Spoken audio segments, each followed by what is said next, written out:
Hi friends, எல்லாருக்கும் வணக்கம். இன்றைக்கி நம்ம சேனலில் க்ரீன் சிக்கன் தான் பண்ண போகிறோம்.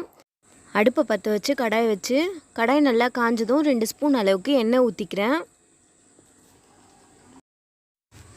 எண்ணெய் நல்லா காஞ்சதும் 1/2 ஸ்பூன் சோம்பு, அடுத்து ஒரு சின்ன பட்டை, 2 கிராம்பு, ஒரு ஏலக்காய் இதையும் சேர்த்துக்கிறேன்.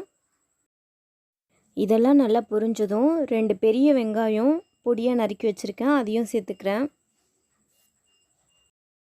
தேவையான அளவு சால்ட்டு சேர்த்துக்கிறேன். நான் ஒரு 1/2 ஸ்பூன் அளவுக்கு சேர்த்துக்கிறேன். இப்போ இதெல்லாம் சேர்த்து நல்லா வதக்கி விட்டுடலாம். வெங்காயம் வதங்கிறதுக்கு கொஞ்சம் டைம் கொடுக்கலாம். அந்த கேப்பில் ஒரு மிக்ஸி ஜார் எடுத்து வச்சுக்கிறேன். அதில் நல்லா ஒரு கைப்பிடி அளவுக்கு புதினா சேர்த்துக்கிறேன். கொத்தமல்லி என்கிட்ட இவ்வளோ தான் இருக்குது, அதனால் இவ்வளோ சேர்த்துக்கிறேன். கொத்தமல்லி நிறைய இருந்தாலும் அதுவும் ஒரு கைப்பிடி அளவுக்கு சேர்த்துக்கலாம். 3 பச்சை மிளகா சேர்த்துக்கிறேன். இந்த டிஷ்ஷுக்கு நம்ம இந்த காரம் மிளகா காரம் தான், அதனால் உங்களுக்கு என்ன அளவுக்கு காரம் வேணுமோ அந்த காரத்தை சேர்த்துக்கோங்க. எனக்கு 3 மிளகா அளவுக்கு போதும். இப்போது ஒரு 1/4 கப் அளவுக்கு தயிர் எடுத்து வச்சுருக்கேன்.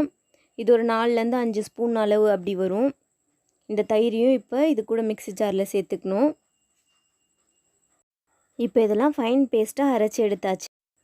வெங்காயமும் நல்லா வதங்கியாச்சு.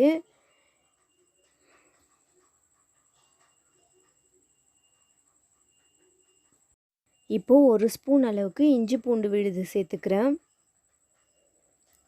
இதையும் சேர்த்து நல்லா கிளறி விட்டுறணும். பச்சை வாசனை போகட்டும். இப்போ நல்லா கழுவி சுத்தம் பண்ணி வச்சுருக்க சிக்கனையும் இது கூட சேர்த்துக்கலாம்.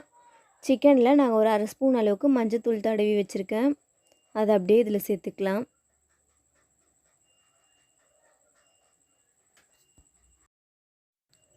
கறியை சேர்த்துட்டு நல்லா கிளறி விட்டுடலாம். இப்போது இந்த கறிக்கு மசாலா சேர்த்துக்கிறேன். 1/2 ஸ்பூன் கரம் மசாலா, 1 ஸ்பூன் அளவுக்கு மிளகு சீரகம் வறுத்து அரைச்சி வச்சுருக்கேன் அந்த பொடி. இது ரெண்டுத்தையும் இப்போ கலந்துக்கலாம். அடுத்து புதினா, கொத்தமல்லி, பச்சை மிளகா, தயிர் எல்லாம் சேர்த்து ஃபைன் பேஸ்ட்டாக அரைச்சி வச்சுருக்கோம்ல, அதையும் சிக்கன் கூட சேர்த்துக்கலாம். இப்போ இது எல்லாத்தையும் சேர்த்து நல்லா கிளறி விட்டுடலாம். மசாலா எல்லா பக்கமும் கலந்த மாதிரி பண்ணிடலாம். 2 நிமிஷம் சிக்கனை அப்படியே விட்டுடணும்.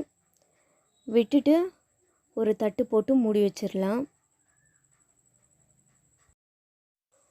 ஒரு 10 நிமிஷம் கழித்து மூடியை ஓப்பன் பண்ணி பார்க்கலாம்.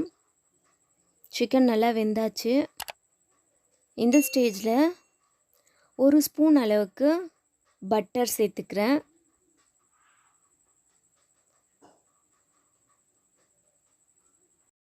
பட்டர் சேர்த்து நல்லா கிளறி விட்டாச்சு. இப்போ நம்ம க்ரீன் சிக்கன் ரெடி ஆகிடுச்சு. இந்த மாதிரி ஒரு வாட்டி க்ரீன் சிக்கன் செஞ்சு சாப்பிட்டு பாருங்கள், ரொம்பவே நல்லாயிருக்கும். இவ்வளோ நேரம் நம்ம வீடியோ பார்த்ததுக்கு நன்றி. இந்த வீடியோ பிடிச்சிருந்ததுன்னா மறக்காமல் நம்ம சேனலை சப்ஸ்கிரைப் பண்ணிவிடுங்க. அடுத்த ஒரு வீடியோவில் சந்திப்போம். பாய்.